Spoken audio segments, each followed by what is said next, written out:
Hello मेरे चांद सितारों, एक बार फिर से स्वागत है आपके अपने प्यारे से यूट्यूब चैनल मोहित पांडे क्लासेस पर। तो मेरे चांद सितारों, जैसा कि आप लोग जानते हैं कि इन दिनों हम लोग कर रहे हैं फिजिक्स का महाकुंभ बैच, और इसके अंतर्गत आज हम एक बहुत ही शानदार वीडियो लेकर आए हैं। आज हम लोग करने वाले हैं कलन विधि से गति के समीकरणों का निगमन। तो इस टॉपिक से बच्चों को बहुत डर लगता है, और इस तरीके से आज ये टॉपिक आपको घोल के पिलाने वाला हूं कि पापा की परियों बेहोश इस तरीके से हो जाओगी कि फिजिक्स से इस तरीके से मोहब्बत होगी कि फिर क्या बताएं, कभी फिजिक्स को धोखा देने की सोचोगी नहीं। और मम्मी के मगरमच्छों आ जाइए इधर, कम हियर माय डियर। तो पापा की परियों ध्यान आपका इधर होना चाहिए। ये टॉपिक बच्चों को बहुत परेशान करता है और बहुत डराता है, लेकिन आज के बाद देखिएगा इतना मजा आए वहाँ कि आप सोचियो कि हाँ केहू पढ़ा रहा हम हूँ कलन विधि से गति के समीकरणों का निगमन करना।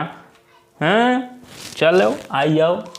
देखो सबसे पहले इसमें आपको समाकलन की आवश्यकता पड़ेगी, और कुछ ही बच्चों को आता होगा समाकलन। मुझे पूरा पता है, सिस्टम पता है, हम जहाँ से गुजर रहे हो वहाँ से हम गुजर चुके हैं। और सन से मुड़वा खोपड़िया ऊपरा समझे चला गया है टॉपिक किया, हम जान ही नहीं पा रहा। दौड़ पकड़े कोशिश की, मारिश लाख छलांग मारिश जाए दूर गिरन हो है भवा रहा। तो ऐसा सिस्टम से आपको बताऊंगा ना, सोची हो कि हाँ चलो। देखो ज़्यादा खुद की तारीफ करना अच्छी बात नहीं होती है, इसलिए आ जाइए। देखिए इसमें आपको दो फार्मूलों की आवश्यकता पड़ेगी समाकलन की, और पहले हम उसको बर्बाद करेंगे, फिर आएंगे समीकरणों को बर्बाद करने। ठीक है, तो चलिए वो हैं क्या फार्मूले। तो देखिए पहले देखो माय डियर, ये तो जान तो का है सांप कहो, ये तो फटारा हुआ हो फंड कार्य बैठा है ना ही हो, ये समाकलन के चिन्ह हुआ है का हुआ है, ये इंटीग्रेशन का सिंबल है। अगर किसी चीज़ में हम ऐसे बना देना, मान लो ये लिखा हुआ है dx, और इसको इस तरीके से डिजाइन कर दिया जाए, तो इसको भैया गणित वाले भाषा में क्या कहते हैं, इसको कहेंगे कि यहाँ भैया समाकलन हो रहा है।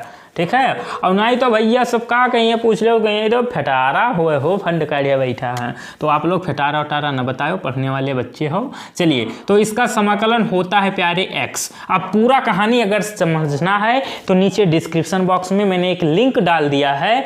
फिजिक्स वाली मैथ एक सीरीज चलाई है, उसमें 7-8-10 वीडियो पड़ी होंगी। खासकर उन बच्चों के लिए है जो बायोलॉजी से हैं, जिनको मैथ में कुछ ऐसे कॉन्सेप्ट हैं जो बहुत परेशान करते हैं। तो वो कॉन्सेप्ट अगर आप लोग पढ़ लें तो पूरा सिस्टम बर्बाद हो जाएगा।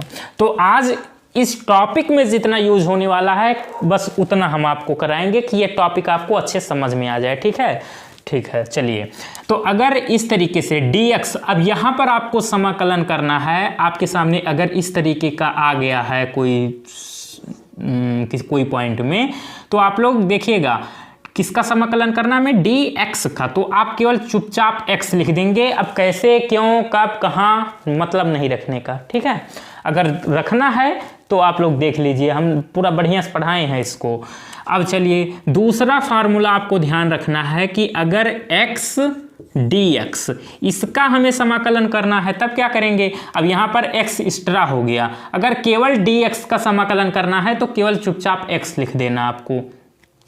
और अगर x dx का समाकलन करना है तब क्या करेंगे, हमें अब यहाँ पर एक्स्ट्रा क्या आ गया है, x। ठीक है, तब तो बात ठीक है। अब लेकिन देखिएगा इसका फार्मूला होता है x की पावर n प्लस 1 और अपॉन में n प्लस 1। ठीक, ये फार्मूला होता है इसका।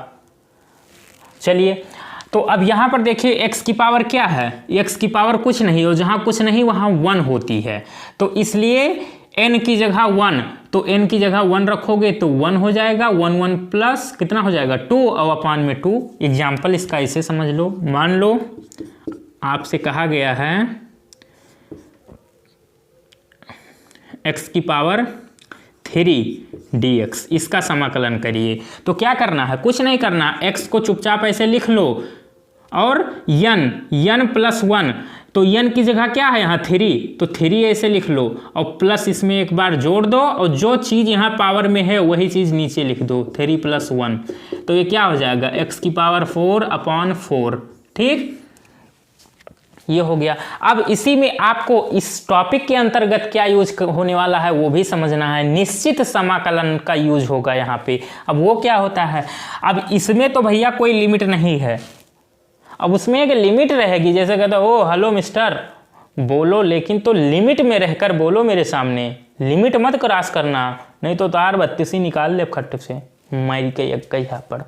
तो ठीक है, वही लिमिट, लिमिट मतलब सीमा, सीमा से बाहर ना जाए हो।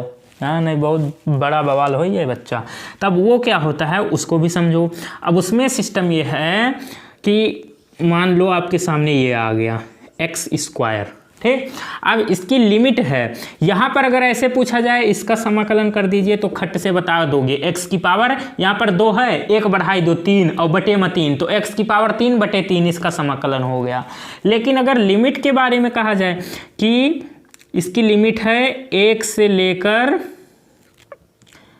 2 तक, ठीक है, 1 से लेकर 2 तक या 2 से लेकर कर दो 3 तक, तो नीचे जो रहता है उसको कहेंगे निम्न सीमा और ऊपर जो है उसको कहेंगे उच्च सीमा, ठीक है, लोअर लिमिट अपर लिमिट। तो अब इसको सॉल्व कैसे किया जाता है वो भी देख लो।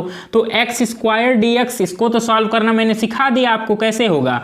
एक्स इसकी जो पावर है उसमें 1 बढ़ा के लिख दो तो कितना हो जाएगा 3, और वही चीज़ नीचे लिख दो, ठीक, और ऐसे बना देना है।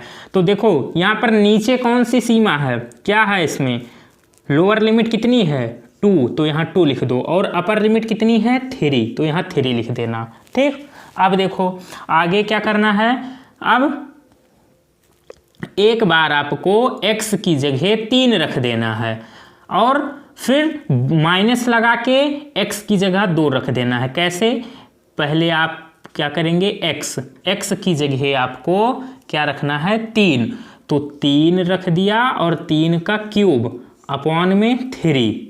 x की जगह हम पहले ऊपर, जो ऊपर है उसको पहले रखेंगे x की जगह, फिर माइनस का चिन्ह लगाएंगे, फिर x की जगह जो नीचे रहेगा नीचे वाला उसको हम क्या रखेंगे 2, तो x की जगह हम 2 और इसकी पावर में 3 और बटे में नीचे 3।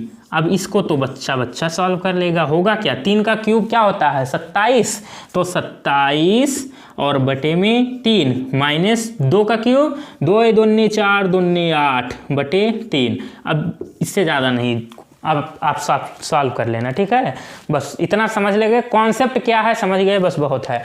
तो बस इसको अगर आप लोग स्क्रीनशॉट लेना चाहो तो ले सकते हो। फिर हम आते हैं अपने टॉपिक पर, निगमन पर आते हैं गति के समीकरण की। अगर कोई दिक्कत हो तो कोई घबराना नहीं, अभी वहाँ पर क्लियर करा दूंगा अच्छे से।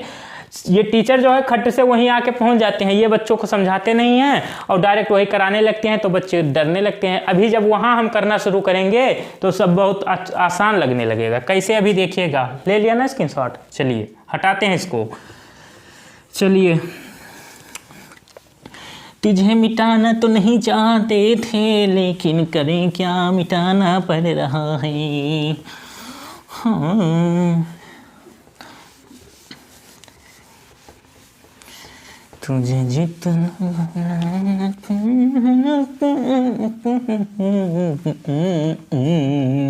आ जाओ, कहाँ पहुँच जाते हो। देखिए, तो अब प्रथम समीकरण इसको हम निगमन करने जा रहे हैं और ये होता क्या है, v बराबर u प्लस AT, यही तो होता है। तो हमारा उद्देश्य क्या है, इसको सिद्ध करना, ठीक। तो अब हम करेंगे क्या, पहले आपको यहाँ पर लिखना है कि कलन शास्त्र की परिभाषा से, कलन शास्त्र की परिभाषा से, कलन शास्त्र की परिभाषा क्या बोलती है, क्या बोलती है, देखिए कलन क्या, वही है कलन, वही समाकलन, वही इंटीग्रेशन। देखिए हम जानते हैं क्या कि त्वरण जो होता है, मतलब ए से हम त्वरण को लिखते हैं ना, ये होता है dv अपॉन dt। क्लियर है प्यारे, dv अपॉन dt होता है। त्वरण बराबर क्या होता है, वेग परिवर्तन। त्वरण क्या किसको कहते हैं, परिभाषा बताओ, वेग परिवर्तन की दर को त्वरण कहते हैं। तो वेग को v से लिखते हैं, ठीक है, और परिवर्तन किसके, समय के साथ ही तो परिवर्तन होता है, और किसी चीज में परिवर्तन को दिखाने के लिए हम लोग उसके साथ d लिखते हैं। d का मतलब है क्या, ये अवकलन है, क्या अवकलन, और अवकलन का मतलब ही है परिवर्तन। अवकलन का मतलब क्या, परिवर्तन। तो ये क्या है, एक प्रकार का ये अवकल समीकरण है, क्या है ये? अवकल समीकरण। तो इसको अगर सही से लिखना चाहो तो ऐसे कर सकते हो इसको कि इसके साथ भेज दो इसको dt के तिरछा गुणा माने कि वह a dt और बराबर dv। इसको आप लोग ऐसे लिख सकते हो। अब इसको नाम दे दो समीकरण नंबर 1। तो ये क्या है? यह एक अवकल समीकरण है। क्या है? लिख दें हम, यह एक अवकल समीकरण है।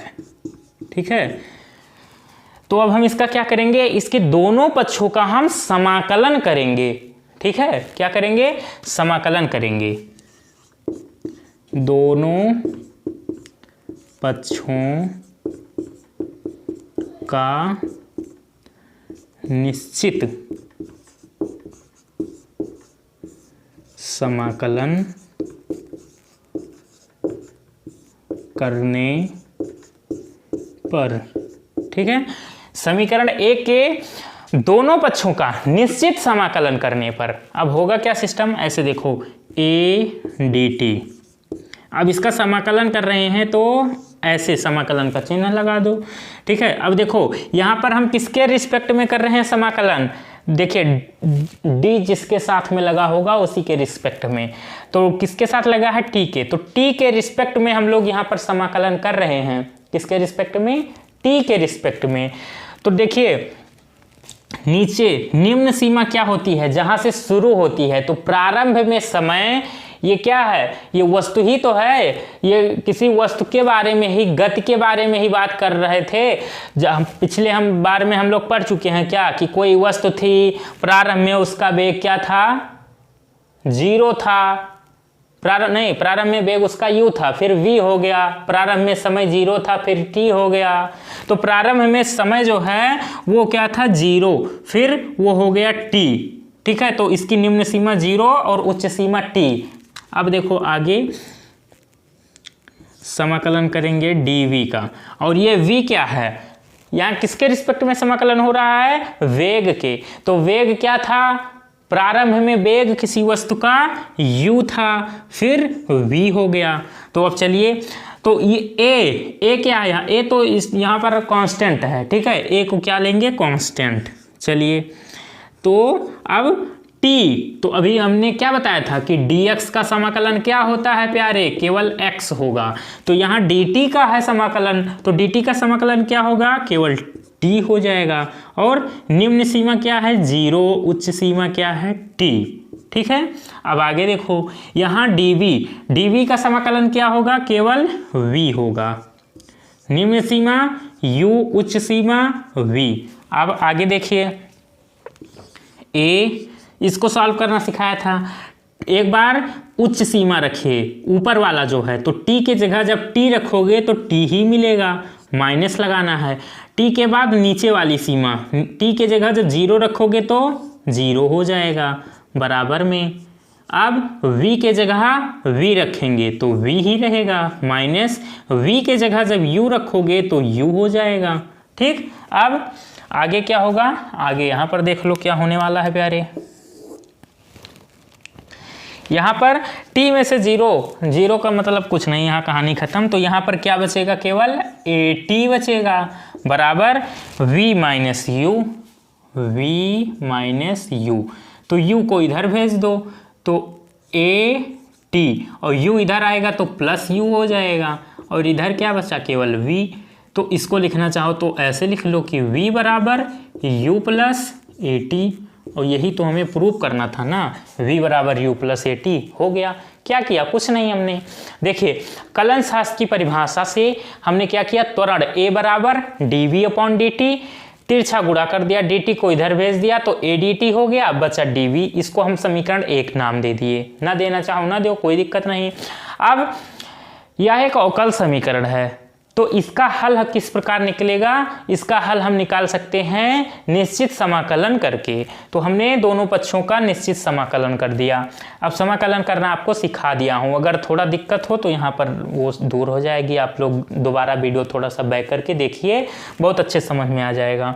तो ए डी टी का समाकलन हमने किया, तो देखिए यहाँ पर किसके रिस्पेक्ट में समाकलन कर रहे हैं, तो देखिए डी के साथ जो लगा रहेगा उसी के रिस्पेक्ट में किया जाता है, तो टी लगा है, तो टी के रिस्पेक्ट में कर रहे हैं समाकलन। तो हमने जब इसको आपको बताया था ग्राफीय विधि से सिद्ध करना, तो हम वहां पर आपको बढ़िया से समझाए थे कि हम यहाँ पर कल्पना कर रहे हैं कि कोई वस्तु है, उसका प्रारंभिक वेग u है, अंतिम वेग v हो जाता है, और प्रारंभ में उसका समय क्या था, 0 था। फिर कुछ समय बाद जब उसका वेग v हो जाता है तो वो कितने समय में, t समय में। तो प्रारंभ में समय 0 था, प्रारंभ में वेग u था, बाद में वेग v हो गया, बाद में समय t हो गया। ये पॉइंट अपनी खोपड़िया में रखो ध्यान, और कुछ नहीं है। इसी से आपको ये जो सीमा वाला है कॉन्सेप्ट ये क्लियर हो जाएगा। हाँ, मुझे पता है किस किस पॉइंट में आप फंस सकते हो, ठीक है। तो उसके लिए हम हैं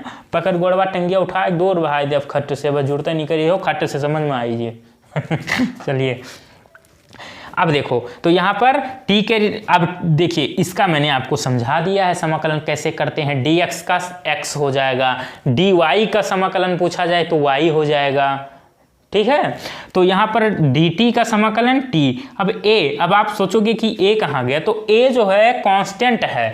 अगर इसी का आप ऐसे समाकलन आपसे कोई पूछे कि 5 dx का समाकलन बताइए, तो 5 तो चुप है, 5 से कोई लेना देना नहीं, ये कांस्टेंट है। तो इसका केवल dx का समाकलन क्या होगा, केवल x, तो इसका समाकलन 5x हो जाएगा, ठीक है। तो a तो कांस्टेंट है, तो a बाहर आ गया, dt का समाकलन t हो गया। अब उच्च सीमा t, निम्न सीमा 0, क्योंकि प्रारंभ में समय 0 था और बाद में t हो गया। अब dv यहाँ पर किसके रिस्पेक्ट में हो रहा है समाकलन, v के रिस्पेक्ट में, तो इसलिए v हो गया। अब देखिए इसकी सीमा को कैसे हम लोग निर्धारण कर पाए कि कौन सी u होगी कौन सी v, तो नीचे लिखी जाती है प्रारंभ वाली जो पहले, और ऊपर लिखी जाती है बाद वाला चीज, ठीक है। तो प्रारंभ में वेग क्या था, u था, तो हमने नीचे लिख दिया u। बाद में वेग उसका हो गया v, तो ऊपर हमने लिख दिया v।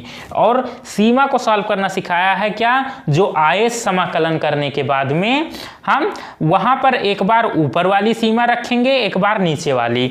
तो हमने क्या किया, एक बार v के जगह v रखा, तो v फिर माइनस लगाया जाता है, फिर वहां पर निम्न सीमा जो नीचे रहता है, तो v के जगह जब u रखेंगे तो u हो जाएगा। क्लियर है कॉन्सेप्ट, बस आ गया खट्ट से, स्क्रीनशॉट लो। फिर हम बात करते हैं द्वितीय समीकरण की।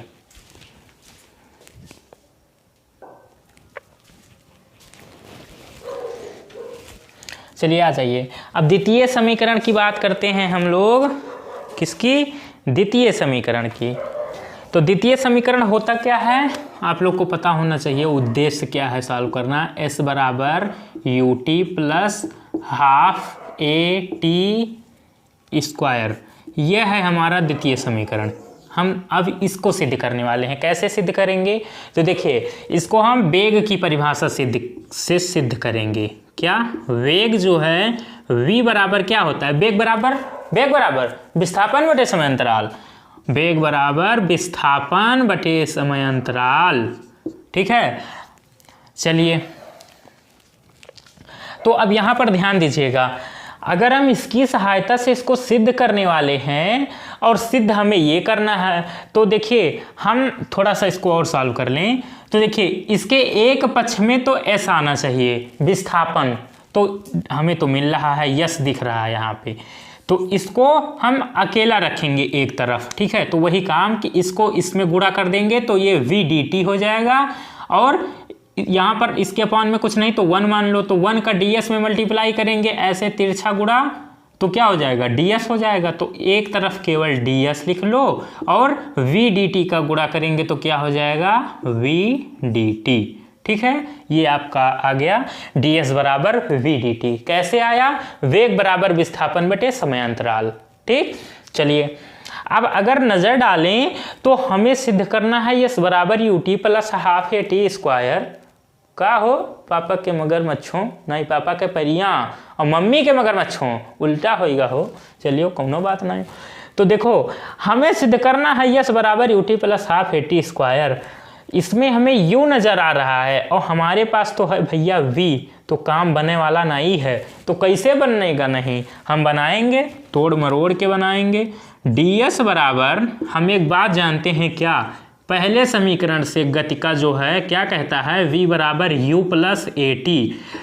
वो ये कहता है कि जहाँ पर b है वहाँ पर u प्लस ए टी आप लोग लिख सकते हैं। तो हम यहाँ v के जगह u प्लस ए टी लिख देंगे, ठीक, चूंकि v बराबर u प्लस ए टी होता है और ये डी टी को ऐसे लिखे रहने दो, कोई दिक्कत नहीं। तो अब थोड़ा सा और आपको कष्ट करना है, क्या, डी टी का अंदर गुणा कर दो। तो एक बार u के साथ गुणा होगा तो u डी टी प्लस एक बार ए टी के साथ गुणा होगा तो ए टी डी टी हो जाएगा।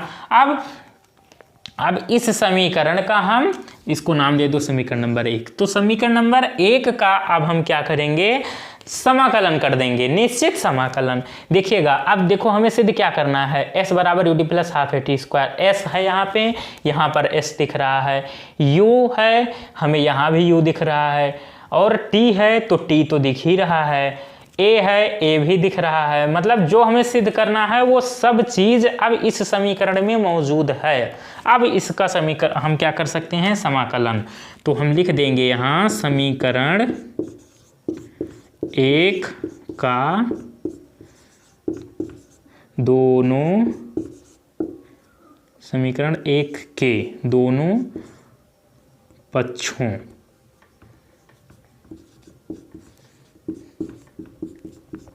का निश्चित समाकलन करने पर कर दीजिए। होगा क्या, ds का समाकलन करेंगे, किसके, ds का समाकलन। तो ds का हम समाकलन यहाँ कर दिए। फिर अब पहले समाकलन फिर सीमा का निर्धारण करेंगे। आगे देखिएगा u dt का, फिर a तो यहाँ पर कांस्टेंट है तो a को बाहर ही लिख लो। फिर हम किसका, t dt का समाकलन करेंगे। अब इसकी सीमा का निर्धारण करिए प्यारे। तो s क्या है, विस्थापन। विस्थापन पहले कितना था, 0 था, विस्थापन पहले 0 था, फिर s हो गया। विस्थापन पहले 0 था फिर s हो गया। प्रारंभ में वस्तु क्या थी, कितना विस्थापन की थी, पहले रुकी हुई थी तो उसका विस्थापन कितना, 0। फिर कुछ समय बाद उसका विस्थापन यस हो गया, ठीक है, हाँ। तो विस्थापन पहले 0 था फिर यस हो गया। और u क्या है, वेग। u क्या है, वेग। कौन सा, प्रारंभिक। तो हमें इससे नहीं मतलब है, हमें मतलब है यहाँ पर किसके रिस्पेक्ट में कर रहे हैं, t के रिस्पेक्ट में। तो प्रारंभ में समय क्या था, प्रारंभ में समय था 0, फिर समय कितना हो गया, t हो गया। और प्रारंभ में समय कितना था, 0, फिर t हो गया। यही तो है जी सर, यही है। अब देखो फिर अब हमें इसमें क्या करना है, समाकलन कर देना है। तो ds का समाकलन, तो जैसे मैंने आपको बताया था, यहाँ पर लिख दे कहीं कि लिखा रहे हमेशा, dx का समाकलन x होगा। तो उसी तरीके से dx के जगह ds है तो ds का समाकलन क्या हो जाएगा, तो ds का समाकलन यस हो जाएगा, ठीक। और उच्च सीमा क्या होगी, s, निम्न सीमा 0 बराबर। अब ये u तो यहाँ पर भैया कांस्टेंट का काम करेगा तो u को बाहर लिख लो। तो dt का समाकलन क्या होगा, t होगा, क्योंकि dx का समाकलन x तो dt का समाकलन t हो जाएगा। u यहाँ कांस्टेंट है, ठीक है। तो ये t और इसका निम्न सीमा 0, उच्च सीमा t, प्लस a भी कांस्टेंट है। और टी का समाकलन, तो मैंने आपको एक फार्मूला और बताया था कि एक्स डी एक्स का समाकलन क्या होता है, एक्स की पावर n+1 अपॉन n+1। ठीक, तो यहाँ टी की पावर कितना, कुछ नहीं तो 1 होता है, तो 1+1 2 हो जाएगा, और अपान में भी वही चीज़ आ जाता है, और सीमा इसका उच्च सीमा t, निम्न सीमा 0। ये कैसे हुआ, t का t स्क्वायर तो पता चल गया होगा ना। हाँ बढ़िया, शुरुआत में ही समझाया हूँ इसको, इसीलिए। अब चलो अब रखो भैया, सीमा को रखो उठा के। यस की जगह जब उच्च सीमा, पहले ऊपर वाली सीमा रखेंगे, तो एस की जगह जब यस रखोगे तो एस ही मिलेगा, माइनस एस की जगह अब निम्न सीमा है 0, तो 0 हो जाएगा, बराबर यू। अब टी की जगह टी रखेंगे तो क्या मिलेगा, टी ही मिलेगा, माइनस टी की जगह 0 रखोगे तो 0 हो जाएगा।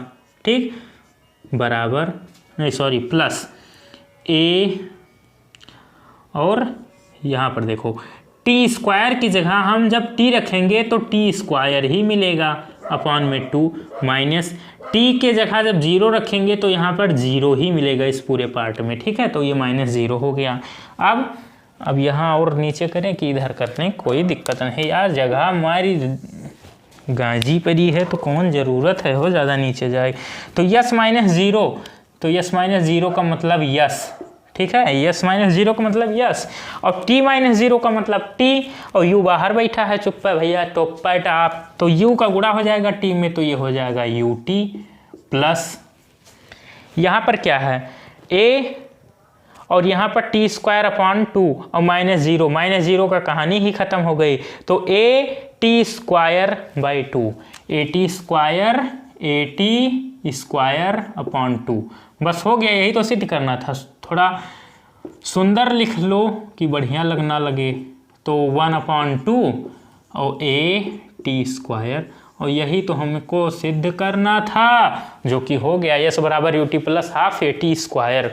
तो इस तरीके से ये भी हो गया, कुछ नहीं, पहला समीकरण सिद्ध करना आ गया तो ये भी आ जाएगा, बस एक बार खुद से करना सीखना है। अगर कोई दिक्कत हो वीडियो को फिर से देख लीजिएगा, ठीक है, क्योंकि ये थोड़ा समाकलन टॉपिक से रिलेटेड है, इसलिए थोड़ा सा हो सकता है, इसलिए मैंने पहले ही आपको जितना समाकलन का यूज है उतना समझा दिया है। चलिए अब इसका भी स्क्रीनशॉट ले लीजिए, फिर हम बात करेंगे तीसरे समीकरण की। ले लिया, गुड।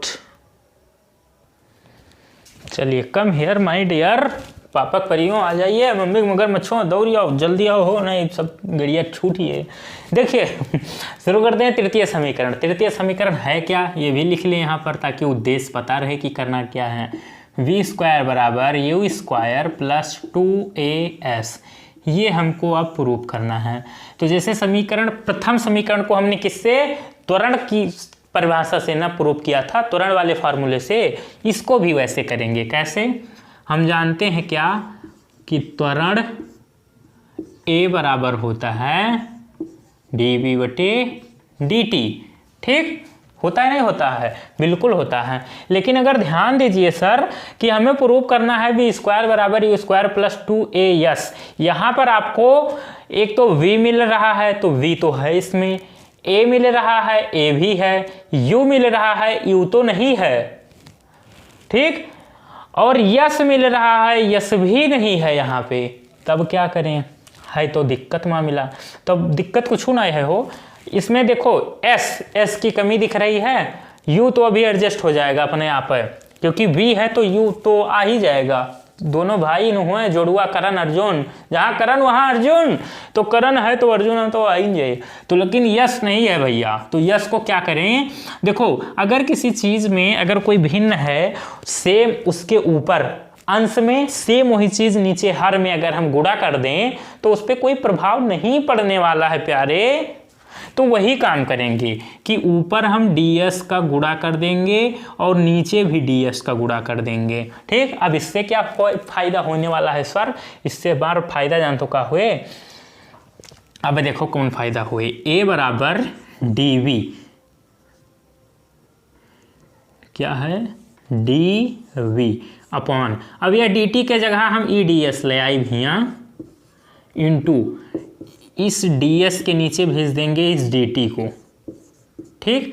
तो अब इस ds अपॉन डी टी, इस ds अपॉन डी टी के जगह हम लोग क्या लिख सकते हैं, हम अभी वही जो दूसरा समीकरण था इसी के सहायता से प्रूव किए थे कि जो v वेग बराबर विस्थापन बटे समय अंतराल, ठीक। तो इस ds अपॉन डी टी के जगह हम क्या लिख देंगे v, तो a equal to D V upon D S और इंटू में v, क्यों, क्योंकि लिख दो चूंकि v बराबर D S upon D T. ये कहानी हो गई, हाँ सर हो गई। तो अगर हो गई तो इसको हम क्या लिखेंगे, v D V upon D S. अब डी एस का इधर गुणा कर दो तो ये क्या हो जाएगा, a D S upon V D V. ये हो गया कि नहीं हो गया, दोनों पक्षों का समाकलन करने पर, दोनों पक्षों का समाकलन करने पर, तो a तो भैया कांस्टेंट है, इसको बाहर निकाल लो, ds इक्वल टू v भी यहाँ पर कांस्टेंट है, नहीं b कहूँ क्योंकि v के रिस्पेक्ट में कर रहे हैं हम लोग, तो v dv, ठीक। अब देखो इसकी उच्च सीमा देखो है क्या, किसके रिस्पेक्ट में, s के रिस्पेक्ट में कर रहे हैं, विस्थापन। विस्थापन पहले कितना था, इसको दूसरे कलर से कर दें, कौन से कलर से कर दें, पहले इसका विस्थापन था 0, फिर हो गया यस, और यहाँ पर v के रिस्पेक्ट में, वेग के रिस्पेक्ट में, पहले वेग कितना था, प्रारंभिक वेग u, फिर हो गया v, ठीक। तो अब देखो यहाँ से आएगा क्या निकल के, a और ds का मतलब dx का जब करते हो समाकलन क्या मिलता है, x, तो ds का क्या मिलेगा, यस मिलेगा। सीमा निर्धारण कर दो, एक बार s और एक बार 0 बराबर, अब v dv, तो x dx का समाकलन क्या बताया था, x स्क्वायर अपॉन 2 x की power n plus 1 upon n plus 1, तो v dv, तो इसका समाकलन क्या हो जाएगा, v स्क्वायर अपॉन 2, ठीक। और इस यहाँ पर v, यहाँ पर u। अब आगे देखिएगा, ध्यान हटी तो दुर्घटना घटी। ए तो भैया रहबे करी, और एक बार हम s की जगह जब s रखेंगे पहले ऊपर वाली सीमा तो s ही मिलेगा माइनस, अब s की जगह नीचे वाली सीमा 0, तो ये 0 हो जाएगा, बराबर v स्क्वायर, तो v के जगह पे ऊपर ऊपरी सीमा क्या है v, तो v के जगह जब v रखेंगे तो v ही मिलेगा, तो v स्क्वायर ही रहेगा, कोई प्रभाव नहीं पड़ेगा, अपॉन 2 माइनस, अब v के जगह हम लोग u रखेंगे तो u स्क्वायर बाई 2 हो जाएगा, क्या हो जाएगा, u स्क्वायर बाई 2, तो ये क्या हो जाएगा, इधर 0, s माइनस 0 का मतलब यस, और a का गुणा करेंगे तो as हो जाएगा, बराबर इसको क्या लिख सकते हैं, v square minus u square upon 2, तो 2 का इधर गुणा कर देंगे तो क्या हो जाएगा, 2as, और v square minus u square, तो u स्क्वायर को इधर भेज दो तो इधर आके प्लस हो जाएगा, तो u स्क्वायर प्लस 2as, और इधर क्या बचा, v स्क्वायर, पलट के लिख दो, पहले v स्क्वायर लिख दो, ये वाला चीज़ बाद में लिख दो, u स्क्वायर प्लस 2as, और यही तो भैया हमको प्रूव करना था, हो गया खट्ट से, v स्क्वायर बराबर u स्क्वायर प्लस 2as हो गया ना। तो देखिए प्रथम समीकरण को भी हमने इसी त्वरण की सहायता से ही प्रूव किया था, और तृतीय समीकरण को भी। प्रथम समीकरण को हमने a बराबर D V upon D T खट्ट से इधर तिरछा गुणा करके समाकलन कर दिया था, इसमें हमें थोड़ा सा दिमाग खर्च करना पड़ेगा कि s की कमी है, इसलिए ds का ऊपर ds का नीचे गुणा कर दिए। अब फिर यहाँ पर हमने बदल लिया क्या कि D V upon D T के जगह ds कर दिया, ठीक, और ds अपॉन इसके नीचे dt को भेज दिया, क्यों, क्योंकि हमें ds अपॉन dt का मतलब पता है कि ये v होता है, तो v आ गया। बस खट्टे से कैलकुलेशन आपको थोड़ा सा ध्यान रखना है, एक बार खुद से करोगे हो जाएगा। बस इस पहले वाले समीकरण, प्रथम समीकरण में बहुत अच्छे तरीके से समझा दिया हूँ स्टेप टू स्टेप। आगे वही कहानी है, कैलकुलेशन वाली वही कहानी है। एक समीकरण को सिद्ध करना सीख गए, बाकी आपके मुट्ठी में है। तो इसका भी खट्टे से स्क्रीनशॉट ले लो। ले लिया? Good baby good. चलिए, तो आज का सफ़र यहीं तक था। वीडियो कैसा लगा? अगर अच्छा लगा हो तो लाइक कीजिएगा। चैनल पर पहली बार आए हो तो चैनल को सब्सक्राइब कर लियो। ऐसे ही वीडियो आपको मिलते रहेंगे। Okay, bye bye, see you.